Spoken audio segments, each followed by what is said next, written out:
Hey, welcome to Tongue First Podcast. This is going to be our first week with a repeat episode. We're going back to the original season 0, episode 1, called Put Your Whole Mouth on It. And this is Wendy and I's first attempt at making a podcast. We had vacation last week for our birthday, June 18th, if you didn't get us anything rude, honestly. No, I'm kidding. But we went to the beach and we hung out for the long weekend and decided to take a break from recording an episode. So to keep on track with our production schedule, we're just going to do a repeat episode this week. And I hope you guys really love it. So make sure you check out the Patreon. Make sure you subscribe to the podcast wherever you get your podcasts and even where you don't get your podcasts, because that helps us out a ton either way. I love you. You are beautiful and you deserve to take up space. And I cannot wait to see you next week with a brand new episode, episode 9 of season 1, with a wonderful guest, Miss Magali. And I'm pretty sure Wendy has maybe one of the biggest crushes I've ever seen her have on anybody. And she shoots her shot. So make sure you check it out. Next week, on Monday at 2 a.m. is when those podcast episodes drop. But in the meantime, check out episode 1 of season 0.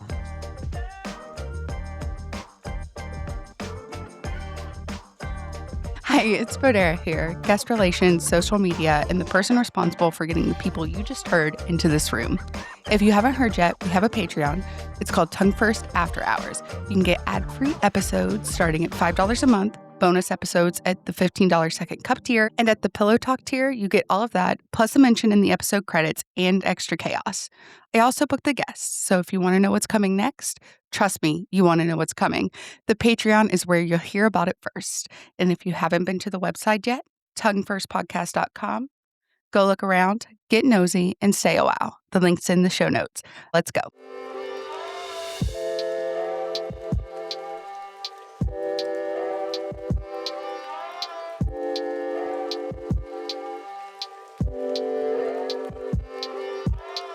Welcome to Tongue First, the queer curiosity podcast with a bite. In this debut episode, Siren and Wendy bear it all. Who they are, how they met, and what happens when two Geminis with matching tattoos and filthy minds start a show together. They talk trans awakenings, lesbian stereotypes, love, loss, and lube. All with laughter, honesty, and just the right amount of chaos. So grab your coffee, your cooter, or both, and get ready to get moist. Because on Tongue First, curiosity is sexy and consent is hotter. I feel like there'd be intro music. Can we have like Meg the Stallion? Yeah, for or sure. WAP or some shit like that? Yeah. Some ratchet ass hoe shit. Can we get that going on? Some ratchet ass hoe shit. So input ratchet ass hoe shit right here.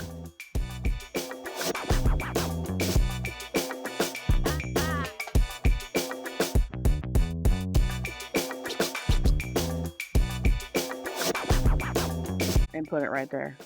Welcome in, everybody. Hey, babies. Hey, Fram. What's up, bays? This is the Fram Bays. This is the first episode of Wendy and I's new podcast called Tongue First. Tongue First. Because if you're gonna do anything, you might as well put your whole mouth on it. Oh, I'm just kidding. Oh my gosh. So, Wendy, I love the byline you came up with. A queer curiosity podcast with bite. Yes, a queer curiosity. Awesome. Because we are queer. I made the sticker. I love the sticker. It's so pretty. All of these people in podcast land that can't see the sticker are really missing out. Yeah, we'll have to describe it to you. It's two sexy ass motherfuckers just existing. Well, that's all you need to know. You know what, Wendy? Maybe we should start there. Maybe we should introduce ourselves. Yes. The sticker's gonna make your cooter tingle is just what I'm saying, okay? So if you know, you know, okay? Ladies first, Siren. You're up, baby. Okay. All right. So, hello, my friends in podcast land. I usually say chat. I'm probably going to say chat a lot because Wendy and I are both live streamers and content creators on TikTok. That's how I kind of got my start here. That's why we're doing the whole podcast in the first place. I am a 37-year-old queer trans woman. My pronouns are she, her. I am the mom of 2 amazing children. I identify as a lesbian. I play roller derby, the youth pastor for 11 years, and I was 33 years old when I started to come to terms with who I was. What about you, baby? Introduce yourself, Wendy. All right. Who the fuck are we? Who the fuck am I? My name is Wendy, aka whatever. I didn't have an AKA. I don't know why I said that. I digress. I am a seasoned 44-year-old cis woman lesbian. Lesbianist. I hate when fucking lesbians say that. Why did you say it? Lesbianist. I don't know. So dumb. I am a big advocate of mental health and sexual assault awareness, as well as a motherfucking Gemini. And oh look, that's the kicker. Siren and I both have the same birthday. We do. 18th. We do. We're both June 18th. Geminis. June 18th, we're Geminis. I wish it didn't freak me out as much as it does. It just it freaks me out. Wendy, it does. It freaks me out. It's wild. It's nothing to me because I have a twin, so now I get to just share my birthday with more you fuckers. Like, can I just have my own fucking day? Okay. I say fuck a lot. If you don't like it, I don't fucking care. Yeah. You know what a bad word is? It's words that hurt people, if you ask me. You tell me. You know what a bad word is for most people? Moist. Yeah. Yeah. Less people would rather hear that than fuckity fuck. That's so true. I will say that if you are part of this podcast for long, you should probably expect to get rather moist. Yes. Yeah, I mean, it could get rather moist wherever you are. Your panties, your pantaloons will be condensated. Anyways, not only do I share a birthday with my twin, who I'm a fraternal twin, I also share it with Siren, which we met through TikTok. We're vibing and thriving. It was love at first sight. If you tell Siren that they are a good girl, she will just melt. This is true. This is true. She'll hide in the side chat. I have a 15-year-old dachshund. That's my son. I birthed him. I pushed him out of my cooter cat. You can't tell me any different. One of the things that drew me to you, and one of the things that like got us together, because I think that's one of the people's big questions, right? Is like what brought us together. And I think this idea, well, there's a lot of things that brought us together. I think I probably spotted you before you spotted me the first time. You were peeping me out, you creeper. I love it. Just a little bit. I was stalking you. No, we both have a very similar a very similar vibe when it comes to our morning thing. And you often started earlier than me. So when I'm getting ready with my makeup and things like that, I would always swipe through TikTok. And one of the first people I come across was you. And you were always just sitting there like chatting with people over your coffee. And I'm like, damn, like, okay, like this is like, if...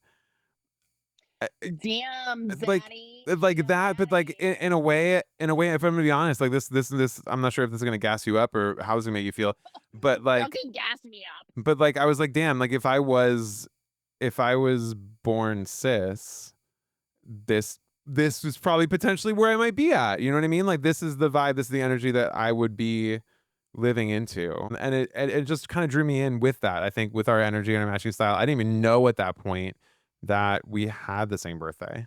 You know what I mean? Like, no, I didn't even know that we were going to vibe out as much as we did. Yeah. And we have the same tattoo on our finger. We do. That's freaking crazy. You guys can't see this in the podcast land, but in the TikToks, we have the same, facing the same direction too, which is crazy. Fucking crazy. Tell me it's not meant to be. Meant to be. Oh my gosh. That's the note. That's what we were going for. Giving Twilight glitter, motherfucker. Okay. Beyond that, I feel like one of the things that drew me to you is our similar vibe in terms of what I like to call abundance and scarcity. And you often say like, when one of us wins, we all win. First, when we're all together and we unite, we're a fucking force. When the world is trying to fucking mute us in every fucking way. Did you say yeet us or eat us? I said mute, but yeet sounds really fine too. Yeet! Yeet all the queers. Yeet! That sounds better, honestly. They are trying to yeet us. But here we are. It's a motherfucking movement, and it's beautiful. Just so everybody's aware, as we're going into this, this being our first time through the podcast, we want to set this tone. Like, we're generally not going to be getting into the science end of things or much. It's going to be mostly our personal experience here, right, Wendy? Mm-hmm. So, like, with that in mind, we're going to be talking about things that we're curious about, things that we queer people as the LGBTQ community, even the allies, advocates, and the people on the outside of this community that have questions for us can ask in a comfortable way. As long as you're respectful. Right. I'm an open book, baby. Let's go. Let's go. Right. So with that, we are recording live on TikTok right now. We have an audience here. But currently, as we're recording this episode, we got, what, 32 on this side? How many you got over there, Wendy? 34. Hell yeah. So there's 60 plus people listening to this live right now on TikTok as we record this, which is amazing. Locked in. Anything can happen. And anything can happen, right? Especially when our tongues are out. I'm fucking here for it. Oh my God.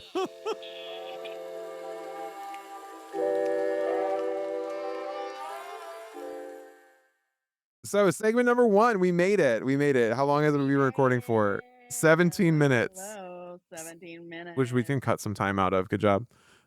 Oh, yes, we did it. We did it. Segment 1. So we don't have the full title for segment 1 yet, but right now is The Spark.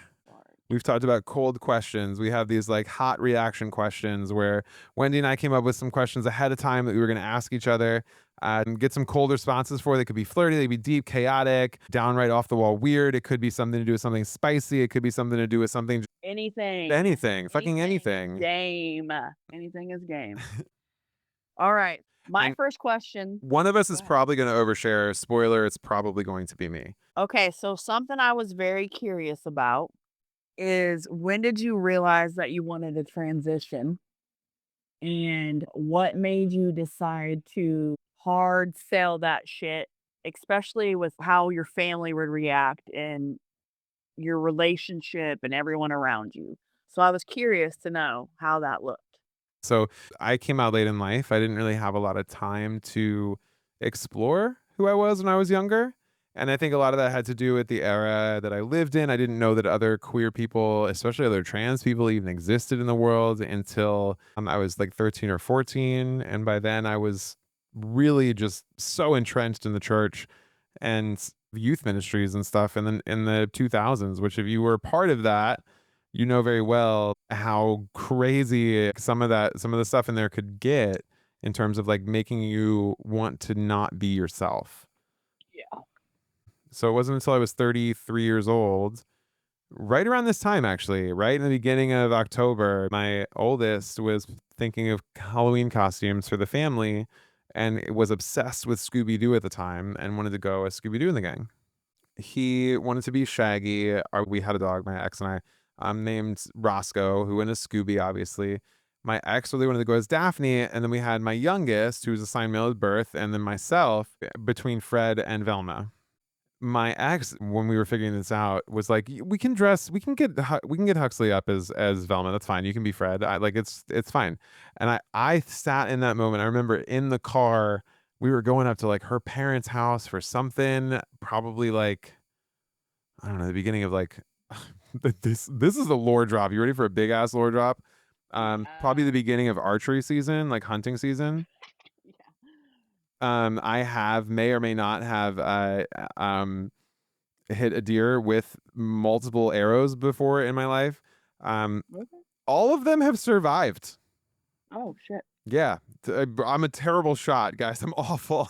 So don't get me involved in it. Don't get me involved in it. Yes, but I have attempted that before. I said that's probably when it was, but on our way up there, I was like, I told her this. I was like, I don't know why, but I kind of want to be Velma. And in that moment, I didn't say this out loud at the time, but I was like, I need to figure out what that means. Yeah. Because I'd started hearing more about just the trans story and like that from other people's perspective. I hadn't really dived in entirely, but at that point in life, it had unlocked something. I think that feeling had unlocked something. Over the next month, I explored it. And I think the hard sell moment, I think to help me more than anything else was my former partner. At the time, I'm not going to name her right now because I don't know. I don't have her permission to name her, but Right, mind your business. right. Fucking Um, just but she was incredible. She was incredibly supportive, and every time that like after my egg had cracked and I kind of realized what was going on and who I was, and like all these memories kept flooding back in. Every time I'd have a crash out and be like, I can't do this. This is crazy. Like, what the hell? Like, this is insane. Like, I'm just like, no. It's like, I'll put up with it. I'll bear with it. It's fine. Like, I'll deal with it. Every single time she came at me was like, you have everything to gain. Basically, like, this is the opportunity to be who you are. Like, you can't throw that away. You would never tell anybody else to throw that away. And like, like she was just so encouraging in those moments. that's really awesome. You know? Yeah, but I had to drop it on my mom and my dad. My dad took it really well, but my mom did not. Took it as expected. How long from you figuring that out and starting the process with like your ex-partner did you decide to tell your parents? I'm pretty sure I told them like early November. And I basically was like, I don't really know what this is, but it's Right. something. And I might be trans. I don't know, but I'm going to explore it. And I hope I have your support, Right. was kind of that conversation. Now, did you lose anyone over this? Oh my God. Countless people. People that were like really, really close to you? I mean, at this point, I haven't talked to my dad for like 9 months. That's less over me and more over how I support my kid. Right. But That's very brave. I'm proud of you. thank you. Very, very brave. Um, Like, can you imagine, chat? Like, people listening, the viewers, can you fucking imagine how that would be just to do that? That takes a lot of courage, you know? Takes a lot of courage. I'm someone proud here of you. just asked, what did the exploring part of your life look like? I think especially in that point, the exploring was very like behind closed doors. My ex knew about it, and my kids were too young to kind of realize what was going on. Right. Especially my youngest, she was 2. So really, she's only known you as Oh yeah, mom. oh yeah, yeah. I've only ever been mom to her. So is it like mom and mommy or what? Yeah. Like, okay. hmm And your oldest, how does your oldest handle? Like, how did they handle it? I mean, he was 5, Hmm. so he was also kind of. He didn't really, kids. Kids love you. They're They love you as rebellious. a person. They Yeah. don't like it's so beyond their understanding of you is so beyond your gender.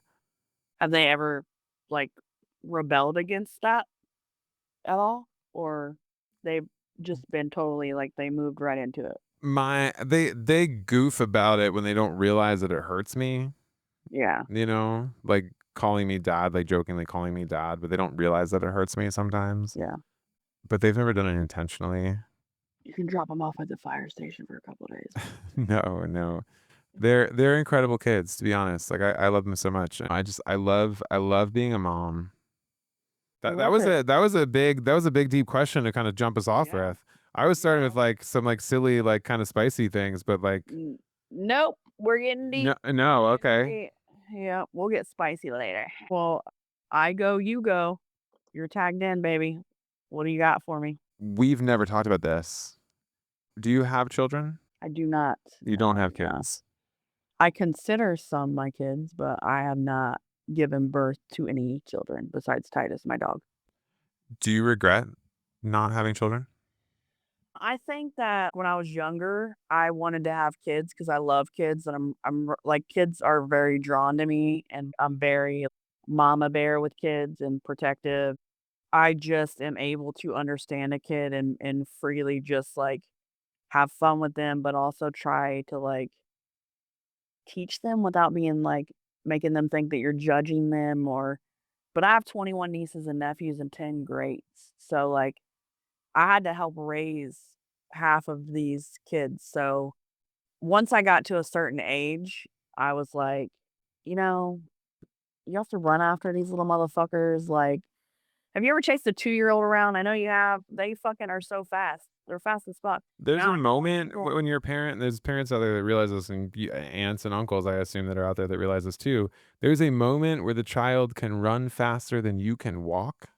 Yeah. And that moment, you're fucking done for. When you have Yeah. to Don't fucking trot turn or your back. run to keep up with No. them, Yeah. like, Yeah. oh my God, all bets are Yeah. off. I got to the age where I was like, you know what? I'm getting too old to chase you around. And not only that, I don't want to chase you around. So I was like, I have enough nieces and nephews, and I'm open to like my partner having kids. But I would say being married twice and being with someone in my first marriage, no kids, just my nieces and nephews mainly that were around and they were younger. And then being in a relationship with someone who actively had kids in the house was very different. Like it brought up a lot of my kind of trauma with having a big family and like, don't touch my shit. Don't like with the kids, it's like there's nothing that's not off bounds.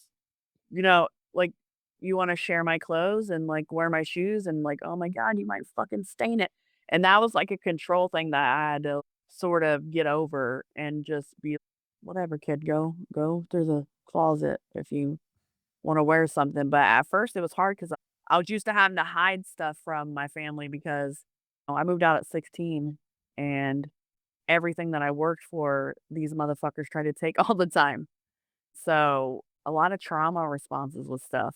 I'm 44 now, so I'm ready to maybe be a little grandma Wendy, maybe like mama up in this bitch. Let's go. Will we have the little baby and then we send the baby back to the parents after a day or two, you know? Yeah. And I'm okay with that. Yeah, absolutely.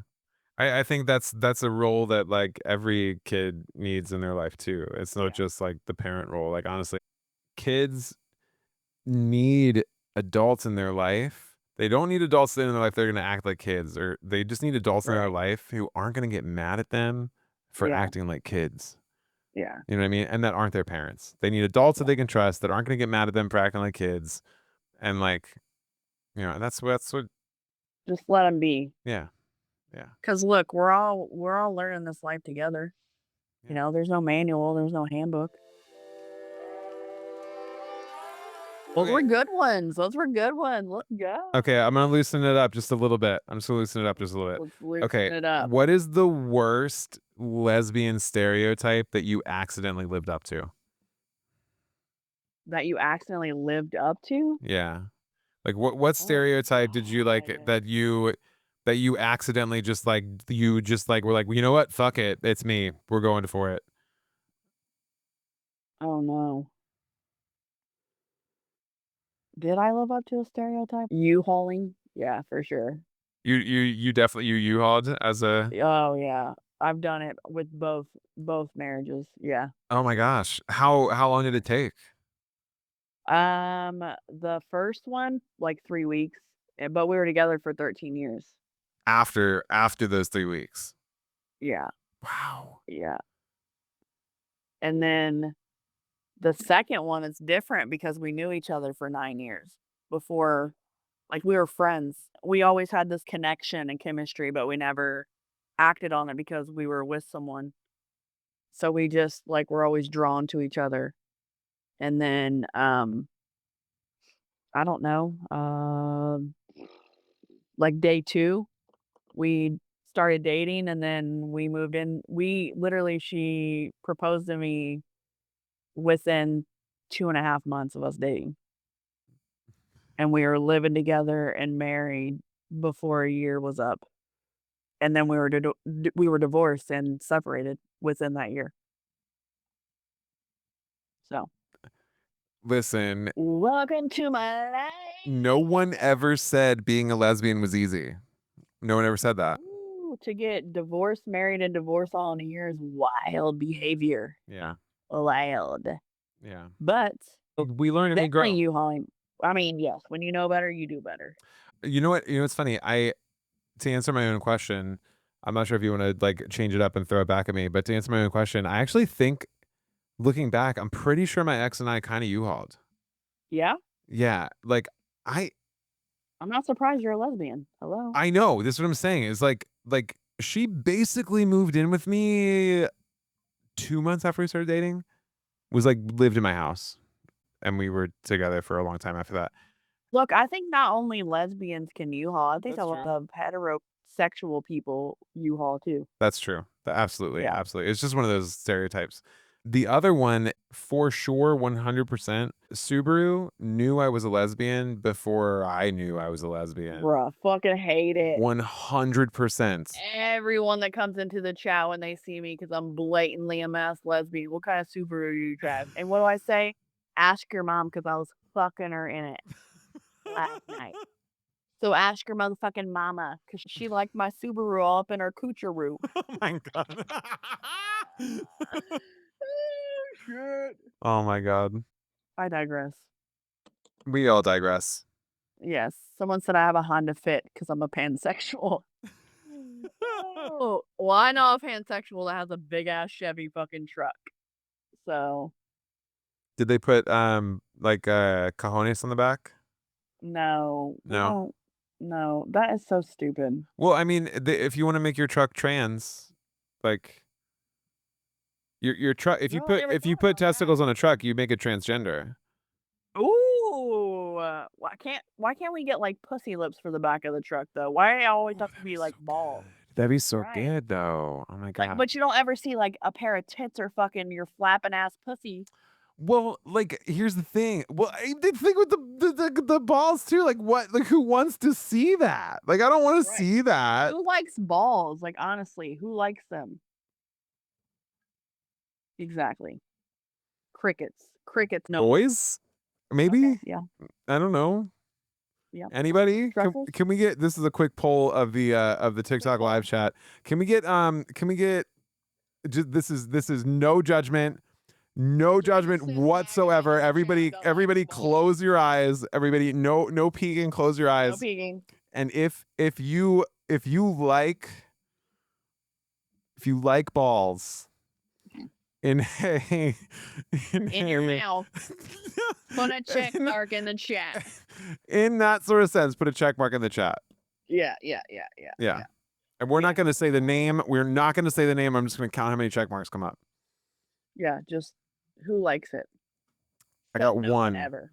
I got one over here. Yeah. One? Okay. We got one too. You got one over there? Maybe that's why we're lesbians. From time to time, you got some motherfucking explaining to do later, but Maybe that's why we're lesbians. Maybe. And I got two over here. I got another one over here. Okay. wow. You can't, Val. We can't find the chat. Okay, fine. I didn't. This is why I'm a lesbian. This is why I'm a lesbian. You're gonna have some explaining to do. Okay, V, get out of here. Okay. So Okay. I'm gayer than I thought I was. I love this for me. Okay, so now it's my turn to ask you a question. Yes. We're on question two. Question two. You know how like if you're aroused, you're entranced, you're engulfed, your fucking body's on fire when it comes to someone, or you can just look at a picture or you have a thought. Does your cooter ever tingle? Oh yes. Does she? Oh my God. Yes. Oh my gosh. Isn't that the best thing ever? How do you feel about that? Oh, it's amazing. It's amazing. She be purring? Yeah, and I think at first, like the crazy part when I was healing, because I've had my bottom surgery, which means I was sign male at birth. I had the dangly bits, but I don't have any dangly bits anymore. They changed it all around so that there's no more dangly bits, and it looks like, and it not it just looks like it is. It's a beautiful, pristine vulva. When she was healing, when the nerves were kind of reconnecting in the whole area, this was even like beyond moments of being aroused. This was just literally the muscles would twitch and things like that. And I'm just like sitting here and like the muscle would just go like, I'm like, what are you doing? What are you doing? She's fucking raring up. Yes. And like, no, you can tell, like when I'm even like by feeling, my partner can tell by touching that I am aroused, that I am like, that my body is aroused by touch, by feel of how they did it. So that's kind of cool. That's a good question. Cooter cat be tingling. Like you feel feral? Because I'll be like feral as fuck over like the smallest shit. a picture, a thought, like you looking jacked up with your fucking hair a mess and your fucking bummy clothes and like whatever. Shit's gonna happen. In person, yes. It doesn't usually happen with a It doesn't picture. even have to be in person. Like it will legit happen if we're separate Yeah. and something is said, or we're FaceTiming, or we're on the phone, or there's a picture said that's just the person, not even a spicy picture. Mm-mm. She purrs. I've had this was even before I had surgery. This was the first time I noticed a difference in how my brain and body reacted to being aroused just on hormones. Like Yeah. body exactly the same. It was the first time I went out with a boy. The first time I went out with I was a trans guy. We went on a first date. It was cute. We didn't do anything. We didn't even kiss or anything. It was just a cute date. And then the second date, we went on a hike. And after the hike, we were chatting. This is the cutest fucking moment ever. I'm leaning up against his Subaru because he used to be married to a woman before he came out. So obviously owned a Subaru, as we've previously discussed it or discussed. Yeah. Anyway, so I'm leaning up against his Subaru, and he's doing the thing where he's like talking to me, but he's like starting on one side and then like moves like slowly around to like the other side. It takes a solid like 45 seconds, right, to get from one side of me to the other side, like through the conversation. It makes sense, like in the flow and the banter, like moving around and taking steps. Yeah. But I can tell, because I've been on that side, I can tell that he wants to come in and kiss me. And I'm like, 3 laps around, I'm like, I feel like there's something on your mind. Is there something that you want to do right now? And eventually I had the first time I kissed a boy was in that moment. That was like what I talked about in that poem. Like the first time I kissed a boy felt like fireworks began.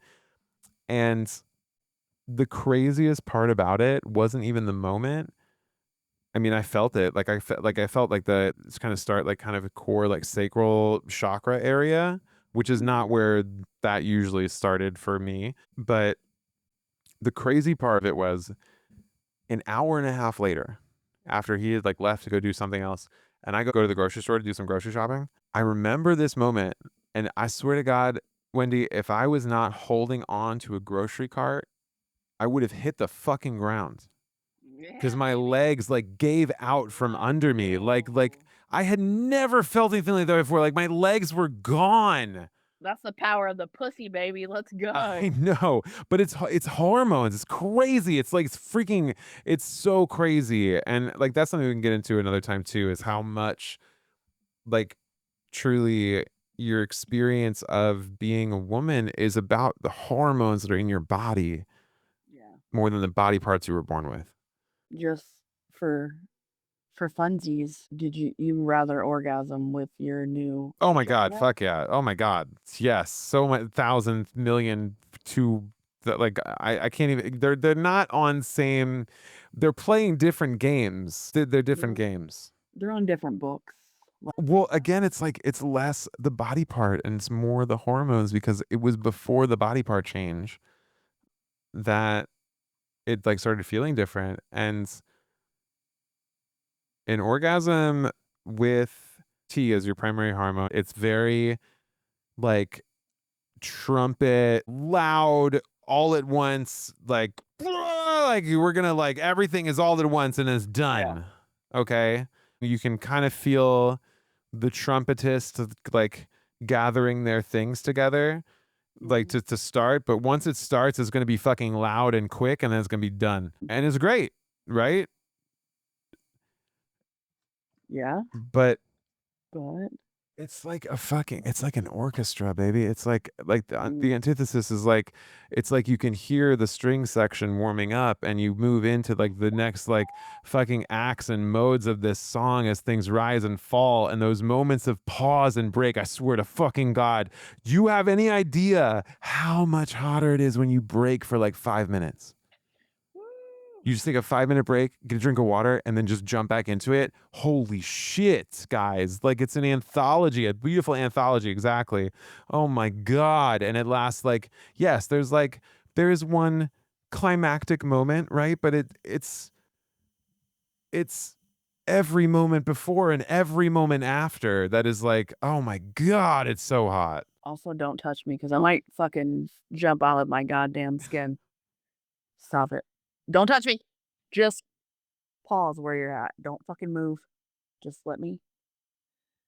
Okay, that was a good one. That was good.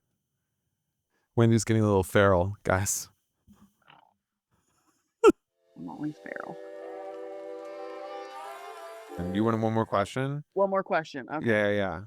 The biggest difference to make note of, Wendy, you've been in like lesbian culture for how long? 23 years. 23 years. So I've been a part of it for 4 years, barely. I say barely because for the first couple of years, like I wasn't putting myself anywhere out in the world. Not that I wasn't accepted. I wasn't like, You're just trying to figure it out. I was trying to figure out who the fuck I was, you know? That shit's hard. Yeah, absolutely. Okay. So the L word, I'm assuming you've seen the L word, right? Yes.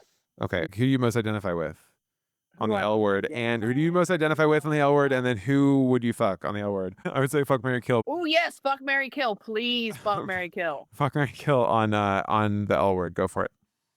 Kill Jenny. Jenny. Really? Goodbye, bitch. Bye. I loved season 1 Jenny for a little bit. A little bit, like a fucking 20 seconds, and then that bitch was gone, canceled. Fuck Carmen. Mary, Bet. Oh my fucking God. Jennifer Beals, holy shit. Yes. When did you watch the L word? Right when it came out. Locked in. Like 2 years ago, 2.5 years ago is when I watched it. And I was like, holy shit. Like if I had watched this 10 years ago, I would have known then. Moving on. Wendy, what's your question? I think I'm mostly stemming on like your transition, if that's okay. That's totally fine. Do you ever regret your transitioning because of how fucking hateful everyone is in the world? Do you ever like regret it? Because I'm sure things could be a lot easier if you were just a regular cis man. You know what I mean? Like it's took a lot of bravery and heart, and like you happen to deal with a lot of adversaries, like coming out and being your like true self. Has there ever been a point in time where you're like, "Oh, I should not have fucking done this because I feel sad"? That's a great question, Wendy. I don't take it lightly because I think there were definitely moments, especially earlier on when I was in like the really deep despair of losing my ex, Yeah. that I wish this had never happened to me, or I wish I hadn't made the decision. But as soon as I like spoke it out loud, as soon as I would say something like that, Yeah. it would instantly, like my brain would be like, what the fuck? I'm like, are you serious? Like listing off all of the other things of like how much worse it would be if I had done and like gone back the other way. But like honestly, at this point, like how if I'd even be alive. Yeah. Because I'll tell you what, like the hardest thing when I was a Christian, when I was going to church all the time and like doing the youth pastor thing, it was easy to hide this version of me because I wasn't trying to be myself. I was trying to be what they wanted me to be. Yeah. So as soon as I let go of that and started trying to be me and started uncovering all the pages and all the gunk that had like piled up over this truth, once I started pulling that away, I couldn't get away from this. There was no hiding it again. You couldn't imagine going back to that version. No, I would have to go back to so much. Like to be able to cover it up effectively would be. I wouldn't be able to do it. I wouldn't be able to do it. So even if I wanted to, like my brain wouldn't. There's no way my brain would allow me to, and I would circle into like a fucking despair. Like it'd be awful. Yeah. Have you ever seen the movie I Saw the TV Glow? Have you seen I Saw the TV Glow? Uh-uh. You need to watch that. It's a horror movie. I say that loosely. They have it categorized as that. But it is a allegory of the experience of being trans. This main character who lives her whole life with seeing it and like never allowing it to be like reconciled or unburied and like just like this incredibly deep emotional representation of how that feels, especially at the end. Yeah.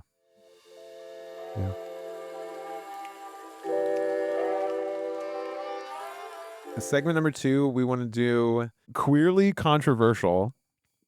Let's get messy with love. I love this. What do we want to talk about today? Do you have a topic?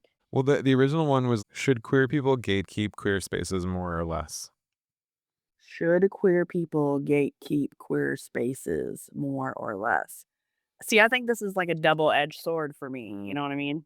Just because the fucking world is on fire, you know, fucking 2025, almost 2026 right now. The date is October 2nd, 2025, okay? Y'all know what's going on in the world. A big part of me, I'd say 50 or 60% says yes. And my yes is because I feel like I can't trust people that are not in the queer community to not hurt us. And that sucks to have to feel that way, you know what I mean?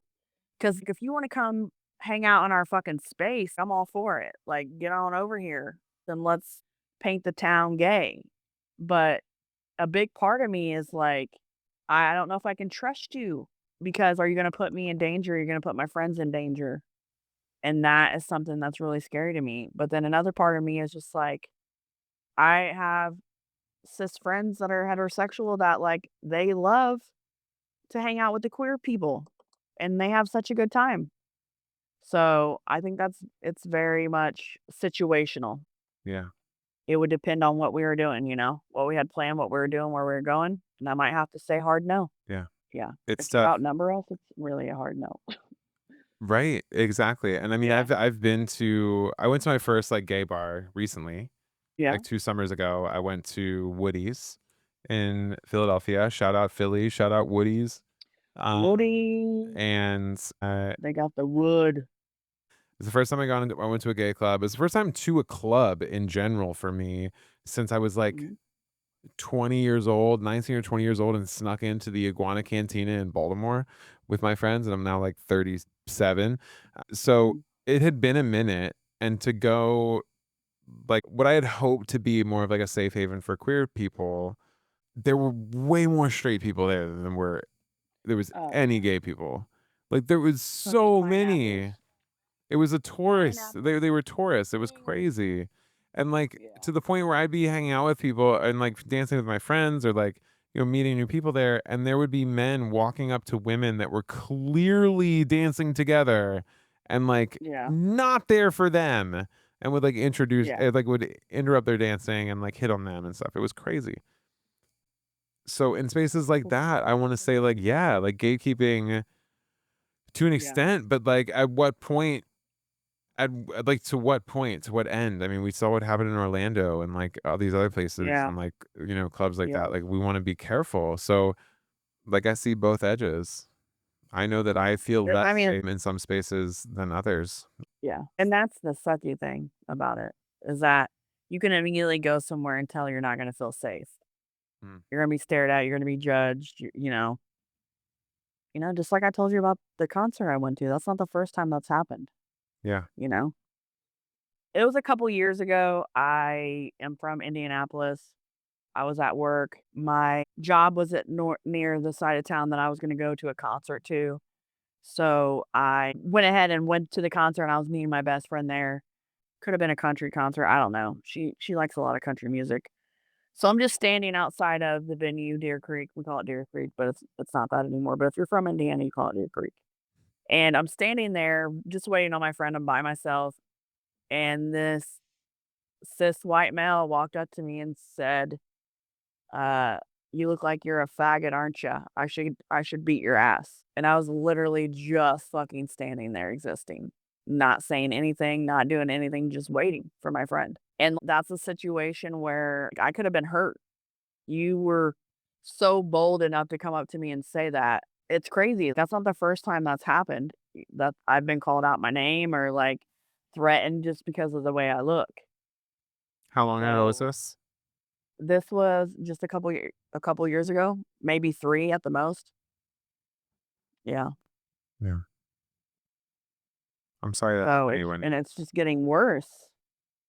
I mean, you just had some shit happen to you like fucking 2 weeks ago. You know what I mean? Like this shit is crazy. That shit happen to me all the time.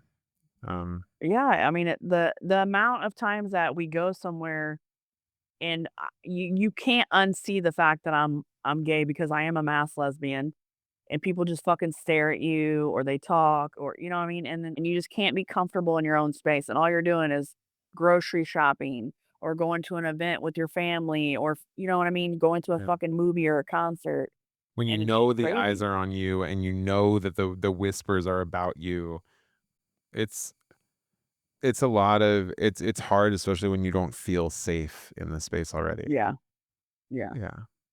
Yeah. and to have you know when me and my ex-wife were together, we went to her first Pride in Indy, and we're either on the way there or there, and I said, "So we need to have a game plan if we're ready to leave." And she goes, "What? Like if like somebody's talking your ear off and you don't wanna stick around?" I'm like, "No, if someone starts like mass shooting because we're at a Pride event." And that was something I never talked about before, but I thought it was important to, like, have a conversation with her just in case that might pop off Yeah. of what to do. Yeah, I and it was sucks to have to live in that space. just walking back from my car to start like back into my job, or someone yelled from a truck across the parking lot and called me the F word, the fucking F word. And I feel I'm a pretty fucking confident person. You know what I mean? So I stand up and I say, like, you want to say that a little bit louder and a little bit to my face because I know they just fucking drive away. I was feeling it that day. Right, you were like, "Fuck around." Guy revs his engine. Two high school kids stand up in the bed of the truck. There's not one person in the truck, but 4 people in the truck. 6 total if you include the 2 in the back. And the revs the engine and drives towards me, like speeding up towards me. He would have had to jump a curb to get there. I was the most scared I've ever been in my entire life was in that moment. And I was standing outside of my job at like 2 in Right. the afternoon. Yeah. So it's scary. And it's like when we want a safe space as like people who are visibly queer to exist, You don't get that safe space. we need a little gatekeeping. Yeah, and you know what? Honestly, it makes me think a lot about, like, people of color. When I came out and you're blatantly just fucking hated on, it makes me realize that this is just a fucking fragment of what people of color have had to go through for so many fucking years. And it's just so It's sad and terrifying. infuriating. Yeah. So the question again is, should we gatekeep queer spaces more or less? I'm changing my answer to fuck yeah. Yeah. Yeah. I think yes, but then the question is, how do we do that? Because yes, there are people who I've had to block from my community Mhm. because of how they choose to interact with people and how they choose to hold themselves for everybody's safety. And like, look, we have some amazing allies, right? So we're not putting everybody in a box because we have amazing allies that will fucking fight 10 toes fucking down for us. But we'll let them in the back door. Mhm. But we don't like butt stuff, so calm down. We haven't gotten to the episode. That's in there. We haven't gotten to the episode where we talk about butt stuff because we probably should talk about butt stuff. We will. I'll put that on the list. Butt stuff along with deal breakers. So a teaser for a future episode. I'm a trans woman. I had my bottom surgery, but I had a vulvoplasty, which means that I didn't put another box. I didn't get a build-a-box as part of my surgery. So there's no other extra holes down there. So if we want to talk about the other entryway, like we can talk about that. And I got some firsthand experience here. So like again, nothing's off limits. Okay, are we wrapping this up and going into segment 3? Yeah, I think so. Tongues out. Q&A. Q&A. So you want to do a couple questions from each chat? We'll just go back and forth. Yeah, let's do a couple questions in each chat. So I have one in the Discord to start. What's one position that works best? But like, what's your favorite position?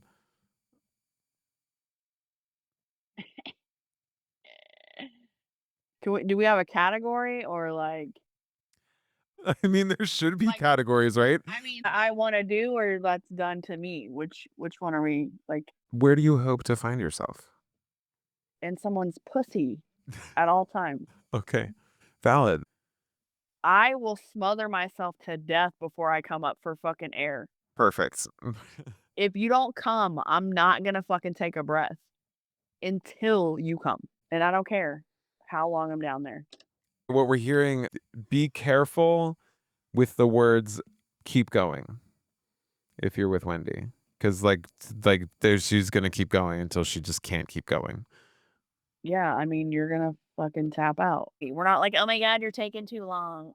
Like, grow up. No, Grow the fuck we up and blocked face the that. entire night off. This is an event.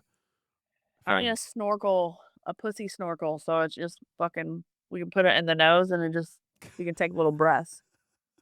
Because I've literally almost passed out. It happens. I've almost passed out before. Okay, you go. I think for me, I think it really depends on the person. I feel like it's less about position. Is that am I skirting the question? Yeah, you are. Answer it.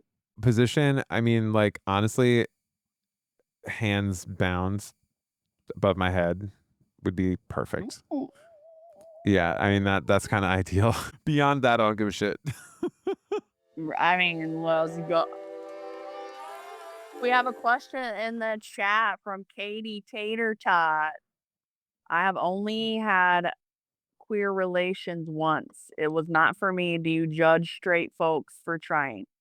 No. Sexuality is a spectrum, my love. We do not judge. If you're exploring and like it's consensual, like there's nothing wrong with you exploring what you like. You like what you like. I don't like dick. I don't like boys. Okay? And we know that. We tried it. We didn't like it, you know? We don't need to get into the details. It's scientific. Why would we judge, you know? No, absolutely not. Yeah. No. You have to explore. You have to try new things. And like consent is fucking everything. Consent is everything. Yeah. Okay? And if you decide that you don't like it, you can just not like it. You can just be like, "Hey, guys, I'm out. I'm done." Like, nope. Stop. Nope. I say guys as like this fictitious whatever I'm doing. There are multiple men there. I'm like, what? Okay. There's 20, and we're like, look. Look, guys, we're done. We're done, boys. Let's go. Being tossed around here. There's too many dicks coming at me. Oh my God, that's way too many. That's way too many. There's way too many dicks coming at me. Who would say that about a vagina? Never. Any vagina coming at me. Do you prefer monogamous relationships? Yes, I'm very monogamous. Yes, I know. Much a relationship person. I'm not trying to skirt the question. Yes and no. Like I have only been in monogamous relationships, but monogamous in the way that like we can still make out with our friends. Do you want to make out with me? Is that what you're saying? It was like one time I made out with my friend and we got married. Is this the one you U-hauled with? Is this the one you U-hauled with the second time? Whoa, yeah. One of them. I mean, technically, she fucking U-hauled with me because she's the one that asked me to marry her and to move in. Just because they call it a U-haul doesn't mean you get to like blame the other person. It's a we-haul. Not a we-haul. Two guilty parties, yeah. Two guilty parties. And like Squeezy and I have been together for like a year and a half. And we are monogamous in the sense that like neither one of us have found anybody that we're like, hey, I want to make this not monogamous anymore. But we're both open for a conversation if we need to have a conversation. Have you ever cheated? I have not cheated on someone that I've been dating, but I've been cheated on and I've helped someone cheat. I've been cheated with, I should say. Does that make sense? Like someone cheated on their person with me. With you. Mm-hmm. Both in high school. Did I ever have sex with another person? No. Did I cheat? Yes. My first wife, if y'all don't know, cheated on me on and off for 13 years. And I did not love myself enough, and I stayed with her. But it got to the point where it happened like 3 times, and someone showed interest in me, and it was nice having some attention from someone, so I emotionally cheated and we made out. But I've never, like, slept with another person and cheated on someone that way. Yeah.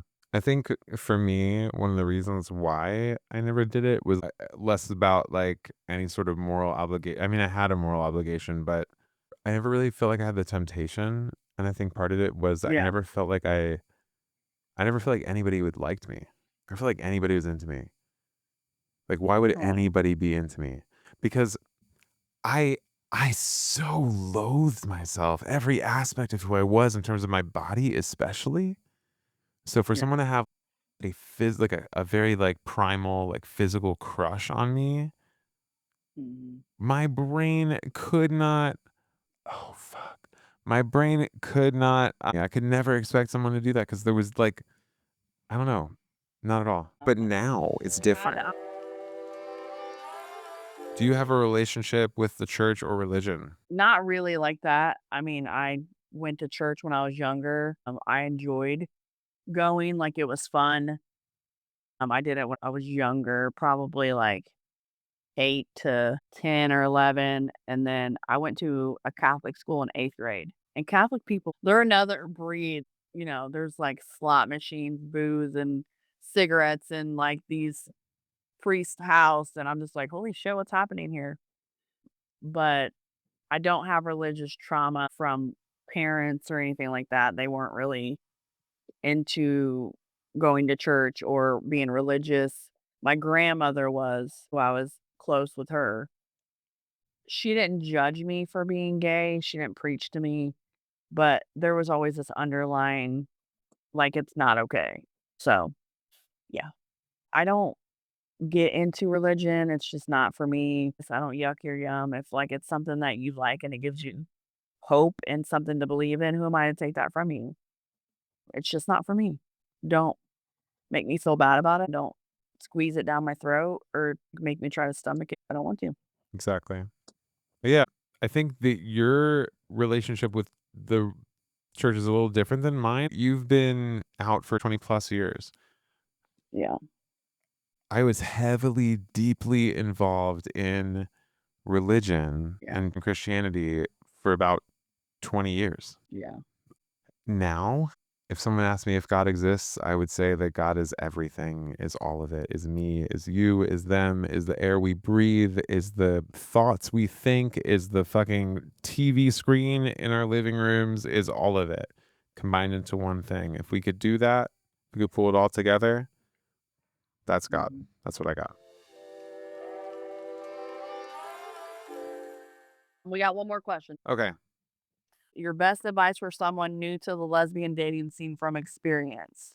I think you should be your most authentic self and surround yourself with people that let you freely be you and don't make you feel bad about it. Yeah. You have anything to add to that? I feel like you're the authority on that, to be honest. And we can get into this another time, but my experience is like Yeah. dating cis lesbians has been not great. Yeah. What's your favorite artificial flavor? Purple. What's in my mouth right now? Purple. Purple and green. Purple. Purple Purple. and green, baby. And blue. I really Purple. like a sour blue. Like a blue raspberry. Yeah. Yeah. All right, so next episode, guys, what's coming up next? We got some teaser topics to potentially look at for the next episode of Tongues Out, the podcast that who the fuck knows what kind of chaos we're gonna get into when we're here. Butt stuff is up next. Butt stuff is Deal on the breakers, list. red flags.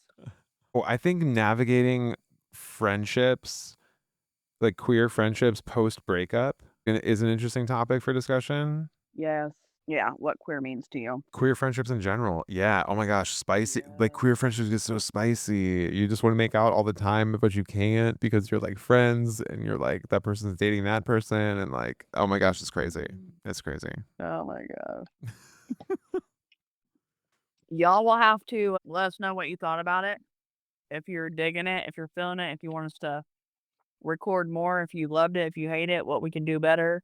We couldn't do anything better because we're fucking perfect. But other than that, you can drop your thought. I don't know if we'll pick it up, but you can drop it. And we appreciate you and we love you. Keep it queer, keep it spicy, and maybe text your crush after this. This is the pilot of Tongue First. That's Tongue- that's our name. Is it Tongue Side? I thought it was tongue. Is it tongues out or tongue first? Tongue first. Tongue First. Tongue first. Did I introduce it as tongues out? Get them together. It's tongue first. Tongue first. Tongue First. Tongue First. All right. We love y'all. We appreciate you. We're going to stop the recordings now and we're going to vibe the fuck out. Till next time. Tongue tied? Don't worry. The motherfucker. We'll loosen you up next time. Oh my gosh. Thank you for letting us be part of your queer little corner of the world today. Thanks for tuning in to the very first episode of Tongue First, the Queer Curiosity podcast with a bite. If you laughed, learned, or even blushed a little, hit subscribe and leave a review wherever you get your podcasts. Your support keeps the mics hot and the conversations even hotter. New episodes drop every week, so we'll see you soon.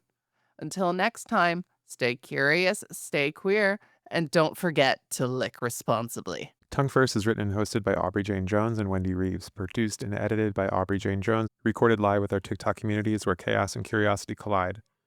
Special thanks to our TikTok moderators for keeping things running smoothly, and to Brooke Dale for lending her voice to our intro and outro.